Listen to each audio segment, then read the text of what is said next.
মুসলমান ভাইরা আমার কথা ভালো করে বুঝবেন।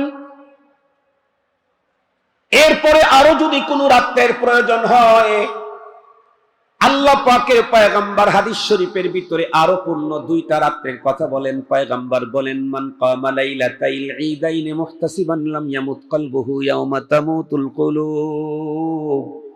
এ মুসলিম নারী পুরুষ, যুবক যুবতী, তরুণ তরুণী, রাত্রি যদি জাগতে ইচ্ছে করে তোমার, তাহলে তোমার জন্য আরো দুইটা রাত একসঙ্গে দিয়ে দেওয়া হলো।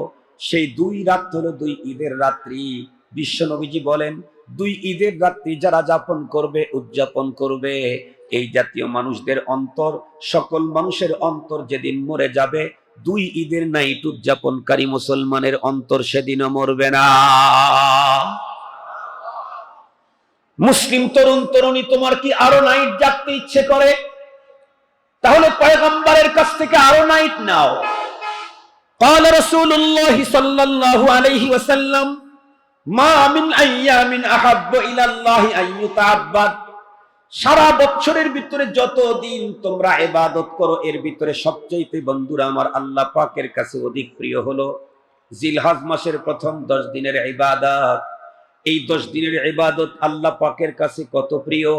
নবীজি বলেন, 1 তারিখ থেকে 9 তারিখ পর্যন্ত প্রতিদিনের রোজা এ যেন 1 বছরের রোজার মতো। এক একটা রোজা, সুবহানাল্লাহ বলেন, এক একটা দিনের রোজা 1 বছরের রোজা।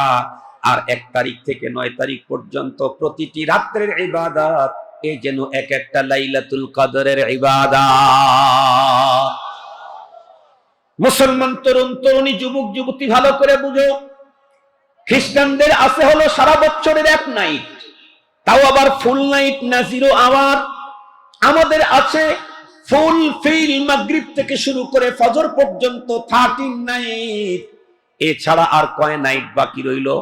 সারা বছরে আর 352 নাইট আছে। আল্লাহ পাক কি বললেন? তুমি শুধু কোরআন খুঁজলেই তো পেয়ে যাও, হাদিসের দিকে তাকাইলেই তো পেয়ে যাও। অন্যদের নোংরামি, সভ্যতা, ভদ্রতা, নোংরামি কেন তোমাকে নিতে হবে? প্রয়োজনই তো তোমার নাই, পারমিশনও নাই। এখন যদি কেউ বলে, হুজুর তামাম রাত জাগা একটু কষ্ট, একটু হাফ নাইট যদি জাগার কোনো ব্যবস্থা শরীয়তে থাকতো তাহলে একটু বেশি মজা হইতো। ওদের না হাফ নাইট, ওই 00000 আওয়ার 31 নাইট। আমাদের যদি এরকম হাফ নাইট থাকতো, আল্লাহ পাকের কোরআনে আল্লাহ মুসলমানদেরকে হাফ নাইট দিলেন। কয়টা হাফ নাইট লাগবে? তো সারা বছরে 365 নাইটে 13টা তো ফুল দিলাম, আর বাকি 352 নাইট এই সবগুলা একবারে দিয়ে দিলাম। ওয়ামিনাল লাইল, আল্লাহ বলেন, ওয়ামিনাল লাইলি ফাতাহাজ্জাদু বিহি নাফিলাতাল লাক আসা আন ইয়াবআসাকা রাব্বুকা মাকামান মাহমুদা। আল্লাহু আকবার বলেন। অর্ধরাত্রি তোমার কয়টা লাগে? আরো 352 নাইটের 352 নাইট একবারে দিলাম। তামাম রাত জাগার দরকার নাই, রাত্রের শেষ প্রহরে তুমি জাগো। মিনাল্লাইল বাদুল লাইল, আল্লাইলু কুল্লুহু লা, পুরা রাত জাগা দরকার নাই। মিনাল্লাইল, রাত্রের কিছু অংশ জাগো, সেই অংশটা শেষ প্রহরে জাগো। সন্ধ্যাবেলায় আপন জনকে নিয়ে খাবার খাও, এশার সালাত আদায় করে বেডে চলে যাও। শেষ রাত্রের আধা নাইট জাগার জন্য তুমি এবার উঠো। প্রতি নাইটেই তোমাকে দেওয়ার জন্য আমি প্রথম আসমানে আসতেই থাকবো। আর একটু জোরে বলবেন কি আল্লাহু আকবার। প্রতি রাত্রেই নাইট উদযাপন করে কারা? তাদেরকে মালিক খোঁজার জন্য নাইট উদযাপন করো, এজন্য ডাকার জন্য প্রতি নাইটেই আল্লাহ প্রথম আসমানে আসেন। এসে বান্দার দরজায় নক করেন, আলা মিন মুস্তাগফির, আলা মুস্তারজিক, আলা মুবতালা। আছো কেউ গুনাহ করেছো, ক্ষমার প্রয়োজন? আছো কেউ অনেক চেষ্টা করো, তৃপ্তি সহকারে খাবারের ব্যবস্থা হয় না, রিজিক প্রয়োজন? আছো কেউ কোনো রোগে, কোনো সমস্যা, কোনো ঝামেলা, কোনো মুসিবতের ভিতরে মুবতালা? আমি তো তোমাকে মুক্ত করার জন্য তোমার ঘরের দরজার কাছে এসে তোমাকে ডাকছি। এখন আপনি বলেন, ওদের কাছে আছে সারা বছরে 365 নাইটের মধ্যে মাত্র 1 নাইটের, তাও আবার 0 আওয়ার। আর আমার ইসলামে আছে কয় নাইট? আওয়াজ করেন। আমার ইসলাম আমাকে নাইট উদযাপন করার জন্য কয় নাইট দিয়েছে? আর একটু জোরে বলেন। 365 নাইট আমার থাকতে আমি এই 365 নাইট উদযাপন না করে ওদের অর্ধ নাইটের জন্য পাগল হই, তাহলে আমার অবস্থাটা কেমন? একটা মিসাল দিলে খুব ভালো বুঝবেন। আপনাদের কি দিয়ে মিসাল দেব না, আমাকে দিয়ে এই মিসাল দিই, যা ঝামেলা আমার উপরই হোক। ধরে নেন আমার বাবার আমি একমাত্র সন্তান, ধরে নেন আমি আসলে একমাত্র সন্তান না, আমার বাবার আমরা সন্তান ছিলাম এই 16-17 জন। কয়জন? 16-17 জন। মারা গিয়ে গিয়ে এখনো আছে 10 জন, এখনো 10 জন আছে। 8 ভাই আলেম, 8 ভাই আলেম। কেউ শেখুল হাদিস, শেখুল তাফসীর, মুবাল্লিগ, আলহামদুলিল্লাহ 10 ভাই আমরা আছি। ধরে নেন আমি বাবার এক সন্তান, আর আমার বাবার একটা বিল্ডিং আছে 100 তলা। ধরে নেন 100 তলা যদি উচ্চতার উপরের দিকে যায়, তাহলে নিচ দিকেও তো বিস্তৃত হতে হবে না? 100 তলা বিল্ডিং এ ধরে নেন 1000টা রুম আছে, আর প্রত্যেকটা রুমে আমার আব্বা বর্তমান পৃথিবীর লেটেস্ট গৃহ সামগ্রী গুলা দিয়ে সাজায় রাখছেন। কিন্তু আমি তার বাবার এমন এক ছেলে যে বাবার 100 তলা বিল্ডিং এর 1000টা রুমের একটাতেও রাত কাটাই না। আমি রাত কাটাই বস্তিতে গিয়ে অর্ধচালা ঘরের মধ্যে। এখন আপনারা বলুন তো দেখি, তাহলে আপনারা আমাকে কি বলবেন? কিছুই বলতেছেন। আর একটু জোরে বলেন। মানে আমি বলার কারণে আপনারা হয়তো বলতে আপনাদের কষ্ট হচ্ছে, তাহলে আমি আপনাদেরকে বলি, আমিও না আপনারাও না, অন্য কেউ। তাহলে ওই লোকটাকে আপনারা কি বলবেন? শুধু পাগল? ভদ্র ভাষায় যদি বলেন, হয় পাগল বলতে হবে, না হয় বিকৃত মস্তিষ্কের অধিকারী বলতে হবে। আর যদি একটু কড়া ভাষায় বলতে চাই, তাহলে বলতে হবে ভাঙখোর, গাঞ্জাখোর, বাবাখোর।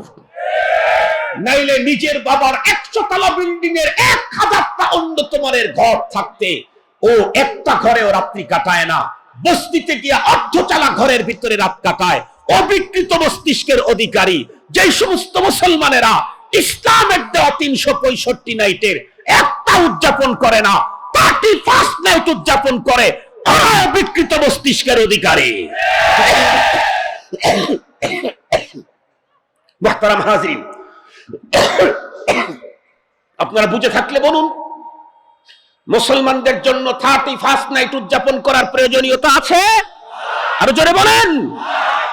ওদের আছে 365 নাইটের এক নাইট, আর আমার আছে 365 নাইট। শুধু প্রয়োজনীয়তা নাই তা না, বরং পারমিশনও নাই। সূরাতুল বাকারার 208 নম্বর আয়াতে কারিমাতে দেখেন আল্লাহ তাআলা বলেন, ইয়া আইয়ুহাল্লাযীনা আমানু, ইয়া আইয়ুহাল্লাযীনা আমানু, হে আমার লোকেরা। সুবহানাল্লাহ বললেন না একটু? হে আমার লোকেরা, উদখুলু ফিস সিলমি কাফা, আমার লোক তুমি ইহুদিদের সভ্যতা নিবা, নাসারার সভ্যতা নিবা, হিন্দুদের কালচার নিবা, এটি কখনো হতে পারে না।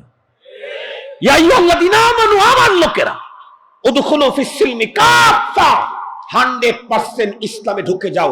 ওয়ালা তাত্তাবিউ খুতুওয়াতিশ শাইতান, কোন রীতি, কোন সভ্যতা, কোন অপশন, কোন ফাংশনে ইসলাম ছাড়া আর কারোটা মানতে পারো না। পারতে পারো, অনুমতি নাই, প্রয়োজন নাই, পারমিশনও নাই। সঙ্গত কারণেই আমি নামাজ যখন পড়ি তখন ইসলামেরটা মানি, রোজা যখন পড়ি তখন ইসলামেরটা মানি, কবরস্থানে যখন যাই তখন ইসলাম মানি, হজ যখন করি তখন ইসলাম মানি, ওয়াজ যখন করি তখন ইসলাম মানি, কিন্তু রাজনীতিতে ইসলাম মানি না। আপনাকে মুসলমান বলার সুযোগ নাই। অর্থনীতিতে ইসলামের নীতি মানবেন না, রাজ্যেরটা মানবেন, পারমিশন? কথা বলেন, পারমিশন? পৌরনীতিতে, সমাজনীতিতে, কোন নীতিতে অন্যদেরটা ধার করে আনার কোন পারমিশন নাই।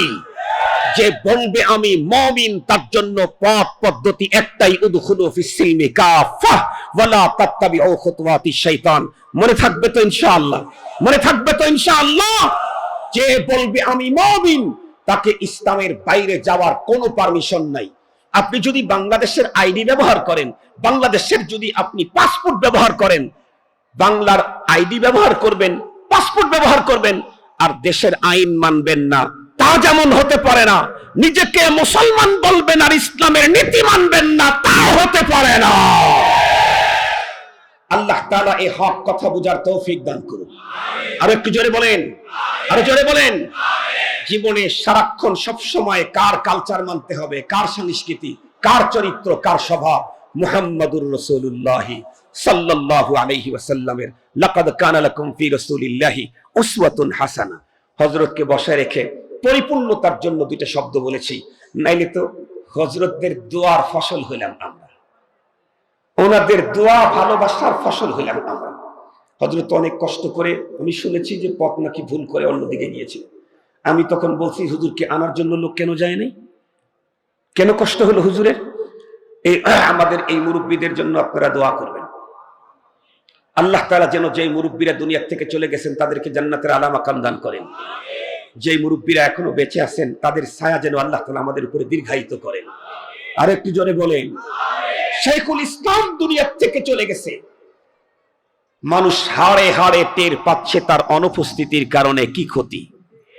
এই বুজুর্গরা যখন চলে যাবেন তখন আরো হাড়ে হাড়ে টের পেতে হবে। এই জন্য বেঁচে থাকতেই তাদের কদর করা দরকার, তাদের নিগরানিতে আমাদের জীবন পরিচালনা করা দরকার। আল্লাহ তাআলা হযরত যে মিশনগুলি নিয়ে সারা দেশে এই বয়সে অবিরাম সফর করে যাচ্ছেন, আল্লাহর দ্বীনের সেই মিশনগুলির সাথে আমাদেরকে একত্রতা ঘোষণা করে বড়দের নিগরানিতে আমাদেরকে সামনের দিকে অগ্রসর হওয়ার তৌফিক দান করুক। ওয়া আখিরু দাওয়ানা আনিল হামদুলিল্লাহি রাব্বিল আলামিন। আসসালামু আলাইকুম ওয়া রাহমাতুল্লাহি ওয়া বারাকাতুহু। বিসমিল্লাহির রহমানির রহিম। কোরআন হাদিসের আলোকে সত্যের সন্ধান। মাহফিল টিভি, সিলেট।